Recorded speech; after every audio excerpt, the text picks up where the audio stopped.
Hello everyone, welcome to the channel. आज की इस वीडियो में हम जम्मू यूनिवर्सिटी के सेमेस्टर 4 का course number 402 curriculum and development का यूनिट नंबर 4 डिस्कस करेंगे।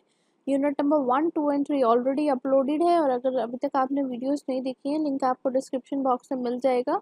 और अगर आपने अभी तक चैनल भी सब्सक्राइब नहीं किया so please subscribe the channel ताकि आपको कंटेंट सारा टाइम पे मिले और आप मुझे मोटिवेशन मिलती रहे।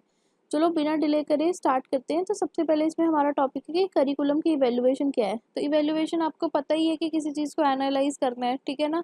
तो करिकुलम इवैल्यूएशन एक प्रोसेस होता है जहाँ पे हम कलेक्ट करते हैं, एनालाइज करते हैं किसी इंफॉर्मेशन को ताकि हम डिटरमाइन कर सकें उसकी इफेक्टिवनेस, उसकी एफिशिएंसी या उसकी वैल्यू। तो इसमें हम क्या इवेलुएट कर रहे हैं, हम करिकुलम इवेलुएट कर रहे हैं इसमें। तो इसका एम क्या है, असेस करना कि जो करिकुलम हमने क्रिएट किया है क्या वो एजुकेशनल गोल्स और ऑब्जेक्टिव को मीट कर रहा है या नहीं कर रहा। क्या उसमें जो आप आइडेंटिफाई कर सको वो एरियाज जिनमें इम्प्रूवमेंट की ज़रूरत है और आप एक इन्फॉर्म डिसीजन मेकिंग चीज़ें भी ले सको। आपको पता हो कि जो टीचर मेथड्स को यूज़ करके पढ़ा रही है वो अच्छे हैं या नहीं है, या कुछ और उसमें इम्प्रूवमेंट आ सकती है नहीं आ सकती, या जो बच्चे मतलब कि कैसा रिजल्ट आउट कर रहे हैं या क्या उनमें डिज़ायरेबल बिहेवियर चेंजेस दिख रही हैं, वो हमारे ऑब्जेक्टिव को मीट कर पा रही है या नहीं कर पा रही। बेसिकली किसी चीज़ को टेस्ट करना, इवेलुएट करना कि क्या उसने वैसा काम किया जैसा हम चाहते थे या नहीं चाहते थे, क्या हमें डिजायरेबल रिजल्ट्स मिले या नहीं मिले, नहीं मिले तो कहाँ कमी आई, ठीक है।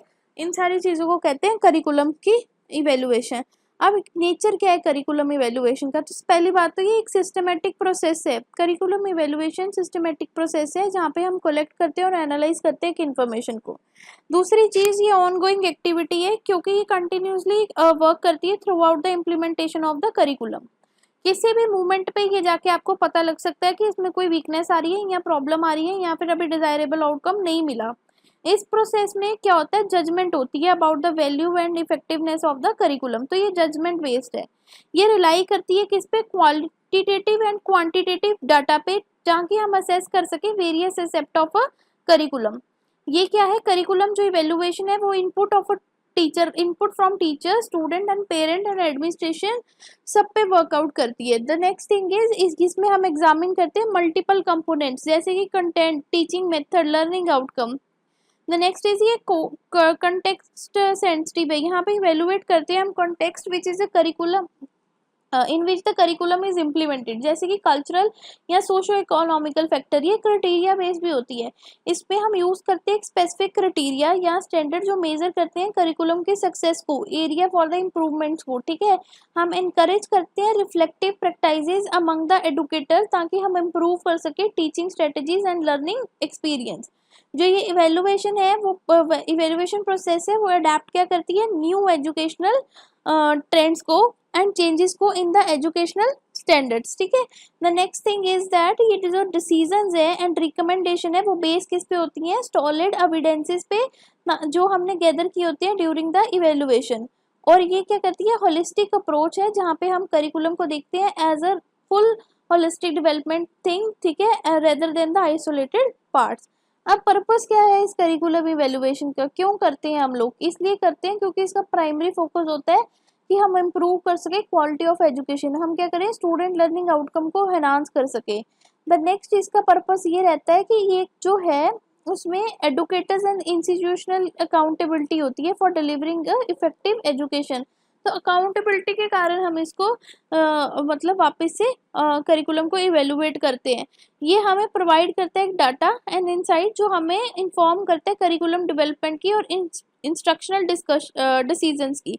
इसलिए हम भी इसको करिकुलम को वापस से इवेलुएट करते हैं। द नेक्स्ट इज हम वीकनेसेस जानना चाहते हैं, हम देखना चाहते हैं कहाँ प्रॉब्लम्स आ रही हैं करिकुलम के अंदर, हम हेल्प करना चाहते हैं एक इफेक्टिव एलोकेशन ऑफ रिसोर्सेज की, हम चाहते हैं कि अप्रोप्रिएट रिसोर्स मिले ताकि बच्चा अप्रोप्रिएटली पढ़ सके, हम इंश्योर करना चाहते हैं they are used when they are needed most, ठीक है। ऐसे नहीं, वेस्ट नहीं करना रिसोर्सेज को, और जब ज़रूरत है वहाँ पे तब वो रिसोर्सेज अवेलेबल भी होने चाहिए। ये इसलिए भी इवेलुएट किया जाता है ताकि वो प्रोवाइड कर सके एक प्लेटफॉर्म फॉर द फीडबैक जहाँ से हम इंश्योर करें कि ये नीड और एक्सपेक्टेशंस के हिसाब से करिकुलम है भी है या नहीं है। ये करिकुलम इवेलुएशन इसलिए की जाती है क्योंकि ये formation and revision of educational policy और स्टैंडर्ड्स के में भी काम आता है। दूसरा है ये आइडेंटिफाई करता है एरिया जहाँ पर टीचर को फर्दर ट्रेनिंग की ज़रूरत है या प्रोफेशनल डेवलपमेंट की ज़रूरत है। हम इंश्योर करते हैं जो करिकुलम है वो रेलिवेंट रहे और अडेप्टेबल रहे ताकि वो सोसाइटी और टेक्नोलॉजी की चेंज आने के साथ टाइम टू टाइम चेंज होता रहे। हम लो करते हैं benchmarking against the other educational programme and standard both locally as well as a globally. And the last reason जिसकी वजह से हम इसको वापस से एवेलुएट करते हैं दैट इज़ कि हम इंश्योर कर सके जो करिकुलम है वो इंडिविजुअल स्टूडेंट या डिवर्स स्टूडेंट्स की नीड्स को फुलफिल कर भी पा रहा है कि नहीं, हर स्टूडेंट के हिसाब से चल रहा था कि नहीं कर रहा था, इक्वलिटी एंड इंक्लूजन को प्रमोट कर रहा था या नहीं कर रहा था। The next topic is a formative assessment. Formative assessment क्या होती है? फॉर्मेटिव असेसमेंट एक एजुकेशनल प्रैक्टिस है जो इन्वॉल्व करती है ऑनगोइंग इवेल्युएशन जो पूरा साल होती रहती है स्टूडेंट लर्निंग में, ठीक है। ये टिपिकली कंडक्ट होती है कहाँ ड्यूरिंग द इंस्ट्रक्शनल प्रोसेस। इसका मेन पर्पस होता है कि ये आपको इमीडिएट फीडबैक देती है टीचर को और स्टूडेंट दोनों को। ये अनेबल करती है दोनों को अपनी स्ट्रेंथ और वीकनेस को आइडेंटिफाई करने में और उसमें इम्प्रूवमेंट्स लाने में। जो फॉर्मेटिव असेसमेंट होती है ये तभी स्टार्ट हो जाती है जब आपका सेशन स्टार्ट होता है, जब आपकी इंस्ट्रक्शंस देना स्टार्ट होती है, और ये कंटिन्यूसली चलती रहती है तब तक जब तक आपका कोर्स या फिर क्लास कंप्लीट नहीं हो जाती, ठीक है। इसको आप यूनिट टेस्ट की फॉर्म में ले सकते हो, ठीक है। आप इसको मंथली टेस्ट की फॉर्म में ले सकते हो, आप इसको क्वार्टरली टेस्ट ले सकते हो, हाफ ईयरली टेस्ट ले सकते हो। ये सारी एग्जांपल्स है एक फॉर्मेटिव इवेल्युएशन की। अब इसके कुछ बहुत सारे डिफरेंट फीचर्स हैं। तो फीचर ये कहते हैं कि जो हमारी फॉर्मेटिव इवेल्युएशन है वो किस पे होती है? प्रायर नॉलेज पे बिल्डअप होती है and experience of this learner and ensure that learner friendly assessment है ये, ठीक है। ये हेल्प करती है उनको उनकी एबिलिटीज़ को एनहांस करने में। ये प्रोवाइड करती है scope of use of variety of activities और various tool and techniques to promote holistic development for the learner. ये इंश्योर करती है कि जो लर्निंग है वो नॉन थ्रेटनिंग और स्पोर्टिंग एनवायरनमेंट में हो। ये प्रोवाइड करती है डिस्क्रिप्टिव फीडबैक बच्चे को, ठीक है, ताकि वो अपनी स्ट्रेंथ और वीकनेस को समझ सके। ये एक चांस देती है लर्नर को रिफ्लेक्ट करने के लिए अपनी परफॉर्मेंस और रियलाइज करने में के लिए कि role as it relies on the role of modification and the self esteem of the student learning, ठीक है। ये इनकरेज करती है बच्चे को अंडरस्टैंड करने के लिए वो क्राइटेरिया, वो पैरामीटर जो उसकी परफॉर्मेंस को जज करेगा। ये हेल्प करती है स्टूडेंट को एक्टिवली और कंटिन्यूसली एंगेज रहने में लर्निंग की, क्योंकि ये तो सारे साल चल रही है। ये प्रोवाइड करती है फीडबैक टू द टीचर ताकि वो टीचिंग स्ट्रेटेजीज को चेंज करे, बच्चों के हिसाब से पढ़ाएं। ये डायग्नोस करती है रेमेडियल क्लासेस को, फॉर्मल और इनफॉर्मल अप्रोच को असेसमेंट के। तो ये था हमारा फॉर्मेटिव असेसमेंट। अब बात आती है समिटिव असेसमेंट क्या होती है या समिटिव टेस्ट क्या होते हैं। तो जब समिटिव असेसमेंट होती है वो the end of the course पे होती है या फिर इंस्ट्रक्शन पीरियड, ताकि हम इवेलुएट कर सके कि थ्रू आउट दिस कोर्स बच्चों ने क्या सीखा। इसका पर्पस होता है बेसिकली मेजर करना कि ओवरऑल अचीवमेंट बच्चे की क्या रही, उसकी अंडरस्टैंडिंग कैसी थी, उसने जो मटेरियल कवर किया उससे वो कुछ चीज़ें सीख भी पाया या नहीं सीख पाया, ठीक है। ये यूज़ किया जाता है फाइनल ग्रेडिंग और सर्टिफिकेशन के टाइम। और इसके एग्जाम्पल है जैसे फाइनल एग्जाम होना या एंड टर्म में कोई प्रोजेक्ट होना या फिर स्टैंडर्डाइज टेस्टिंग रूल्स। अब इसके फीचर्स हैं कुछ, ये कहते हैं ये कंडक्ट किया जाता है कब? जब आपका इंस्ट्रक्शंस और या टर्म या कोर्स या स्कूल कंप्लीट हो जाए। ये सम अप करता है कि एक स्टूडेंट ने क्या लर्न किया थ्रू आउट द सेशन, पूरे टाइम में बच्चे ने क्या सीखा। ये फोकस किस पे करता है? assessing the holistic abilities of a children। ये कंट्रीब्यूट करते हैं toward the overall grounding and the certification of the children. और ये मोस्टली क्या है? स्ट्रक्चर्ड एक फॉर्मल अप्रोच है असेसमेंट की, लर्निंग की, और ये एक टर्मिनल फीडबैक देती है बच्चे को, ठीक है, और टीचर को, ताकि वो रीडिज़ाइन कर सके उसकी टीचिंग और लर्निंग को एज पर देयर वांट्स, ताकि उनके जो फॉर्मेटिव में गलतियाँ हुई वो वापस असेसमेंट समिटिव के टाइम पे ना हो सके। तो अब है हम इन दोनों का डिफरेंस पढ़ते हैं। तो बेसिकली फॉर्मेटिव और समिटिव का डिफरेंस ये है टाइम ऑफ यूज। अगर फॉर्मेटिव है वो तो थ्रू आउट द प्रोसेस चल रहा है, but summative at the end of the semester या फिर टर्म होगा। फॉर्मेटिव का पर्पस है कि आप जान सको कि कौन सा प्रोग्राम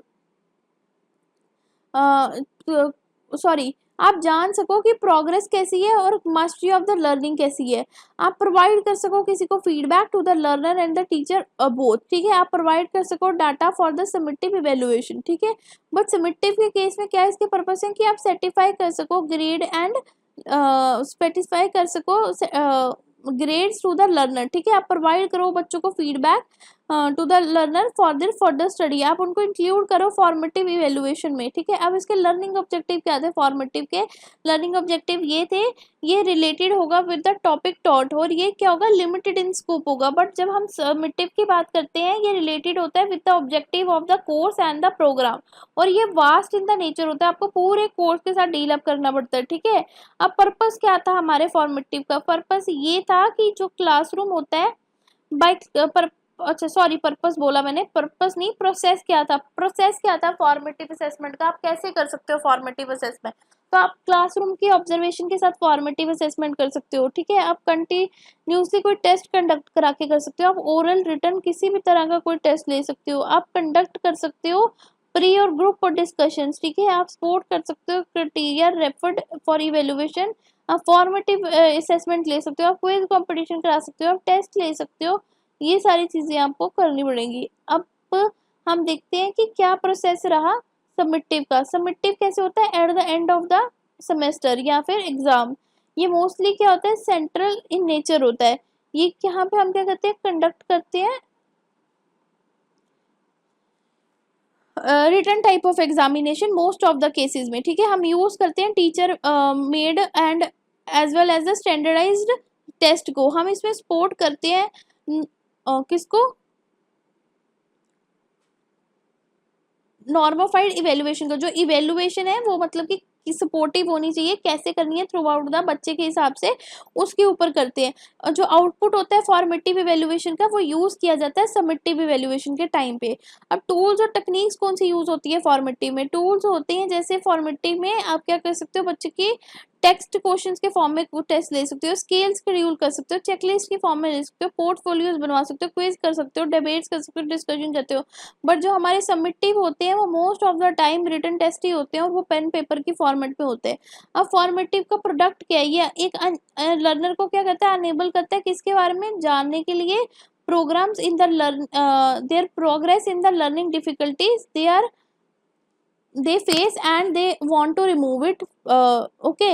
ये मतलब जानने की कोशिश करता है कि बच्चे को क्या प्रॉब्लम आ रही है, ठीक है, और वो कैसे इस चीज़ को दूर कर सकते हैं। ये अनेबल करता है एक लर्नर को क्या करने के लिए, कंटिन्यूसली और कंप्रीहेंसिवली ग्रो करने के लिए। ये अनेबल करता है एक बच्चे को सूटेबली रिमीडियल क्लासेस लेने के लिए, ताकि बच्चे की फर्दर डेवलपमेंट हो सके, ठीक है। अब सबमिटिव का काम होता है अवार्ड और सर्टिफाई करना लर्नर को, और क्या करना, अनेबल करना एक एलिजिबल एक सॉरी अनेबल करना एलिजिबल एंड एलिजिबल बनाना किसी को परस्यू करने के लिए फर्दर एजुकेशनल कोर्सेज और प्रोग्राम, ठीक है। अब नेक्स्ट हमारा टॉपिक है कंटिन्यूस एंड कॉम्प्रिहेंसिव इवैल्यूएशन। क्या होता है कंटिन्यूस और कॉम्प्रिहेंसिव इवैल्यूएशन, एक एजुकेशन सिस्टम है जिसका एम होता है कि बच्चे को असेस किया जाएगा टूवर्ड्स देयर होलिस्टिक डेवलपमेंट, और उसको कंटिन्यूसली असेस किया जाएगा through out the academic year. ये जो सिस्टम है स्पेशली डिजाइन किया गया स्ट्रेस ऑफ बोर्ड एग्जाम कम करने के लिए और प्रमोट करने के लिए बच्चे को एक बैलेंस्ड और इंटीग्रेटेड अप्रोच के साथ, बच्चे की प्रॉपर डेवलपमेंट के साथ, ठीक है। अब इसके ऑब्जेक्टिव क्या है कि इसमें होलिस्टिक डेवलपमेंट होती है, बच्चे की ऑल राउंड डेवलपमेंट होती है। ये कंटिन्यूसली मतलब कि ये इवेल्युएशन चल रही होती है, जो academic year as well as जो उसकी को करिकुलर एक्टिविटीज भी होती है उनके ऊपर भी ध्यान देती है। ये कंप्रीहेंसिव कवरेज है, इसमें holistic and the scholastic academic non academic सारी चीज़ों की बच्चों की ग्रोथ दिखाई देती है। फॉर्मेटिव और असेसमेंट जो यूज़ होते हैं, ये कम्बिनेशन ऑफ फॉर्मेटिव असेसमेंट जो जैसे कि क्विज हो गया, प्रोजेक्ट हो गया, प्रेजेंटेशन हो गया, समेटिव असेसमेंट जैसे एंटम एग्जाम हो गए, उसको भी इवेलुएट करती है। ये एग्जाम की स्ट्रेस को रिड्यूस कराती है क्योंकि आप सारे साल इवेलुएट हो रहे होते हैं। ये इंप्रूव करती है लर्निंग आउटकम्स को, ठीक है। ये मतलब क्या करती है, रेगुलर फीडबैक देती है स्टूडेंट को ताकि वो हेल्प कर सके और इम्प्रूव कर सके अपनी स्ट्रेंथ एंड वीकनेसेस को। ये इनकरेज करती है और स्किल डेवलपमेंट में ये प्रमोट करती है critical thinking, creativity, team work and the communication.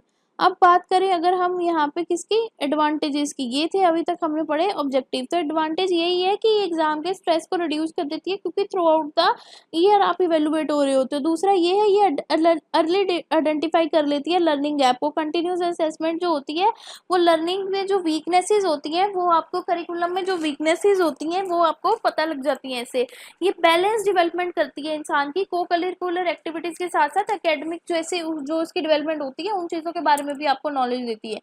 ये इनकरेज करती है एक्टिव लर्निंग को, क्योंकि कंटिन्यूस फीडबैक है जो डिवर्स असेसमेंट मेथड है जो इनकरेज करता है स्टूडेंट को actively through out the session learning में इंक्लूड रहने के लिए। प्रमोट करता है कंसिस्टेंस एफर्ट को, जो ये रेगुलरली हम असेस करते हैं वो इनकरेज करता है स्टूडेंट को पार्टिसिपेट करने के लिए, स्टडी करने के लिए, ताकि वो लास्ट मिनट पे उसको ये चीज़ें फेस ना करनी पड़े और उसकी मतलब through out the continuously evaluation चलती रही। ये प्रमोट करता है किसको, कंसिस्टेंट एफर्ट्स को। ये रेगुलर असेसमेंट एनकरेज है, ये स्टूडेंट को अलो करती है स्टडी और पार्टिसिपेट करने के लिए कंटिन्यूसली, ठीक है। इंप्रूव करता है ये टीचिंग मेथड को, क्योंकि ये टीचर्स को क्या करता है, इंसाइट प्रोवाइड कराता है अबाउट देयर टीचिंग मेथड और उनके एरिया ऑफ द वीकनेस, ताकि वो बेटरली इंस्ट्रक्शनल स्ट्रेटजीज को बना सके।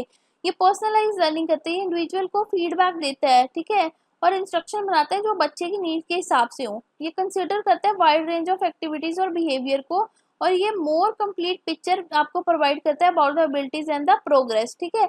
अब है इनकरेज इंक्लूसिव, ये जो हेल्प करता है डिवर्स लर्निंग स्टाइल में, नीड करता है उन लोगों की जो स्पेशली एबल्ड है या फिर वो हम लोगों से डिफरेंट है, ठीक है, उनको भी इक्विटेबली और सारी अपॉर्चुनिटीज को प्रोवाइड कराया जाता है।